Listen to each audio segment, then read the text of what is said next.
सत्र पार्लियामेंट में पिछले हफ्ते से चल रहा है, लेकिन लगातार विपक्ष एक बात को लेकर टिका हुआ था कि पहलगाम आतंकी अटैक के बाद ऑपरेशन सिंदूर पर चर्चा होनी चाहिए।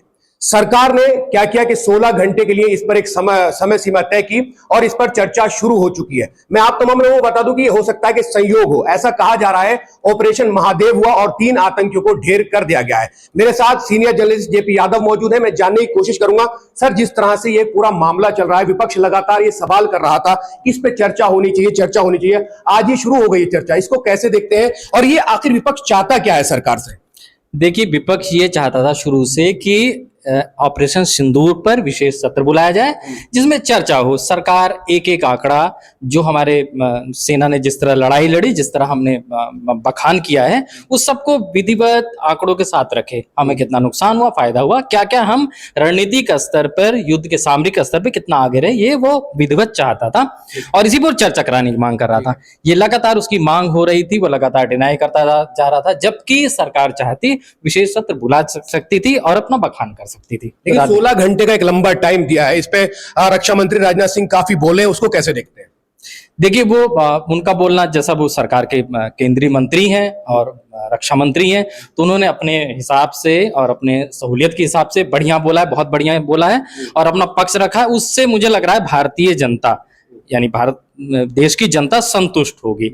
लेकिन विपक्ष इसलिए संतुष्ट नहीं हो, उस विपक्ष की एक मांग और जुड़ी थी कि प्रधानमंत्री जब संसद सत्र का मानसून सत्र चले, प्रधानमंत्री मौजूद रहें, लेकिन वो विदेश यात्रा पर चले गए। ये शुरू में ही गड़बड़ हो गया। शुरू में गड़बड़ हो गया इन द सेंस कि जब जैसे ही सत्र शुरू हुआ तो हंगामा इसी पे शुरू हुआ, लगातार उनकी मांगे बढ़ती रही। अब स्थिति ये है कि चर्चा तो शुरू हो गई है, लेकिन हमारे बहुत सारे इश्यूज पैदा हो गए, जैसे आप डिम्पल वाला मामला हो गया, ठीक है, तो लगातार हमारे मुद्दे एक एक दिन में 4-4, 5-5 मुद्दे आ जा रहे हैं, तो मुद्दों की वजह से इस पर चर्चा नहीं हो पा रही है। एक और सीनियर जर्नलिस्ट मेरे साथ मौजूद हैं, अरुण श्रीवास्तव। सर, मैं जानना चाहूंगा कि लगातार हम देख रहे थे कि चर्चा को लेकर बात हो रही थी, एक हफ्ता हो गया लेकिन विपक्ष इसको चलने नहीं दे रहा था। बार बार पहलगाम अटैक इसको चर्चा, लेकिन अब जब 16 घंटे का समय सीमा तय हो गई है, विपक्ष आखिर इसको लेकर क्या चाहता था सरकार से? क्योंकि अब चर्चा बिल्कुल शुरू हो चुकी है, आप इसको कैसे देखते हैं? लेकिन देखिए, मेरे ख्याल से ये बहुत दुर्भाग्यपूर्ण और बहुत विडंबना है कि संसद का मानसून सत्र जो है पिछले एक हफ्ते से लगातार बाधित होता रहा और विपक्ष लगातार इसी एक मांग के कारण बाधित करता रहा कि ऑपरेशन सिंदूर पर पहले चर्चा हो। और बीच में सर का मुद्दा आ गया, विपक्ष बिहार में मतदाता पुनरीक्षण सूची का उसका मुद्दा आ गया। इन दोनों मुद्दों को लेकर के संसद में प्रदर्शन भी हुए और संसद के दोनों सदनों को नहीं चलने दिया गया। लेकिन सरकार शुरू से कह रही थी कि हम इस पर चर्चा कराएंगे और आखिरकार सरकार ने ये दिन तय कर दिया कि हम सोमवार 28 तारीख को लोकसभा में और उसके बाद मंगलवार को राज्यसभा में चर्चा कराएंगे। तो आज वो दिन आ गया है कि संसद में, लोकसभा में चर्चा आरंभ हो गई है और सबसे पहले केंद्रीय रक्षा मंत्री राजनाथ सिंह ने अपनी बात संसद में रखी और आग्रह भी किया सांसदों से कि आप इस मुद्दे की संवेदनशीलता को समझिए और देश के सामरिक हितों को समझते हुए और इस पूरी बात हमारी सुनिए और हम हर चर्चा करने के लिए तैयार हैं। सर, आप इसको सहयोग मानेंगे, क्या मानेंगे कि एक तरफ चर्चा शुरू होती है और दूसरी तरफ ये खबर आ जाती है कि उन 3 आतंकवादियों को ढेर कर दिया गया है जो पहलगाम में मुलविस थे?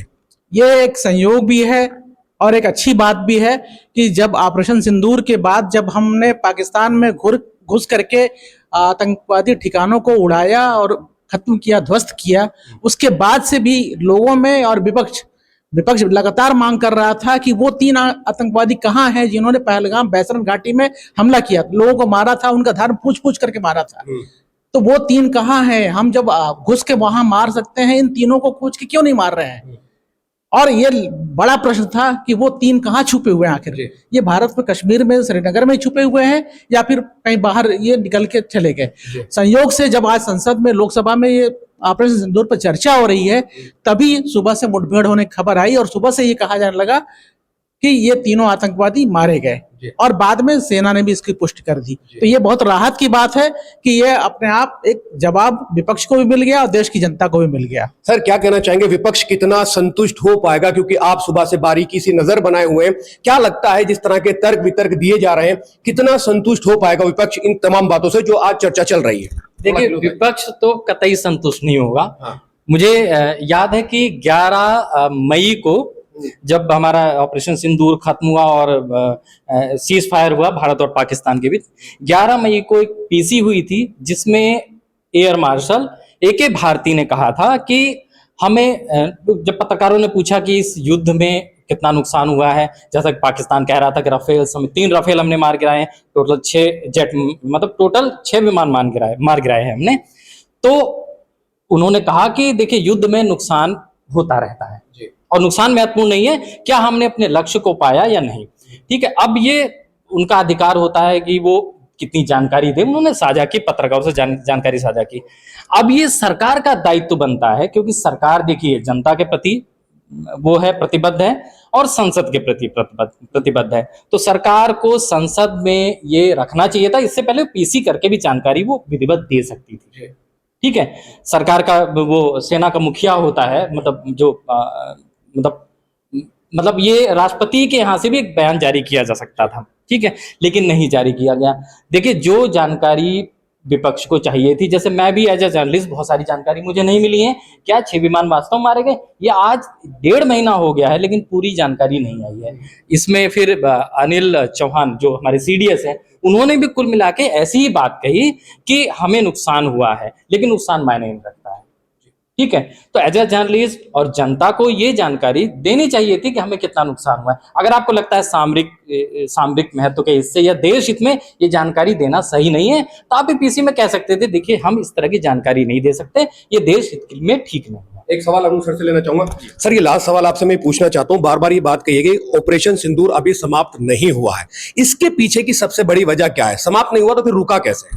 देखिए ऐसा है कि ये आतंकवाद और जो पाक प्रायोजित आतंकवाद है, कोई एक दिन की बात नहीं है और एक दिन में एक ऑपरेशन सिंदूर से खत्म भी नहीं होने वाला है। इसीलिए ऑपरेशन सिंदूर सरकार बार बार कह रही है कि ऑपरेशन सिंदूर खत्म नहीं हुआ है।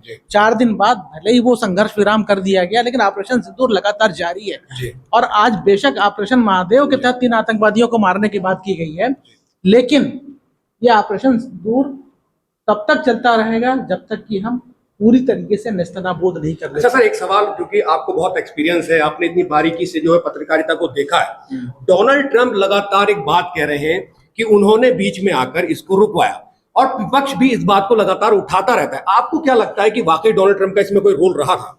देखिए, कहने को कोई कुछ भी कह सकता है, हालांकि वो दुनिया के एक सबसे बड़े देश, एक तरह से महाशक्ति के राष्ट्रपति हैं, लेकिन जिस तरीके से और जितनी बार, लगभग 2 दर्जन बार उन्होंने इस बयान को दोहराया है कि मैंने सीज फायर करवाया, और इस कारण वो कहलवा भी रहा है कि मुझे इसकी वजह से नोबेल पुरस्कार के लिए नामित किया जाना चाहिए, नोबेल पुरस्कार मिलना चाहिए। और कुछ उनके जो पिछलग्गू देश है जैसे पाकिस्तान, उसने ऑफर भी किया, नॉमिनेट भी किया है कि इनको नोबेल पुरस्कार मिलना चाहिए।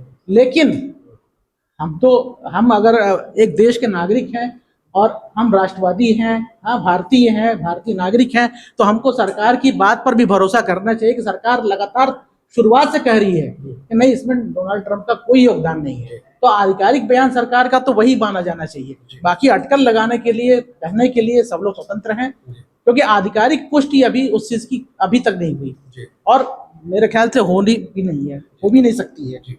बहुत बहुत शुक्रिया सर हमसे बात करने के लिए। तो आप तमाम लोगों को बता दूं कि पहलगाम में जो अटैक हुआ था उसने पूरे देश में कहीं ना कहीं शोक की लहर डाल दी थी।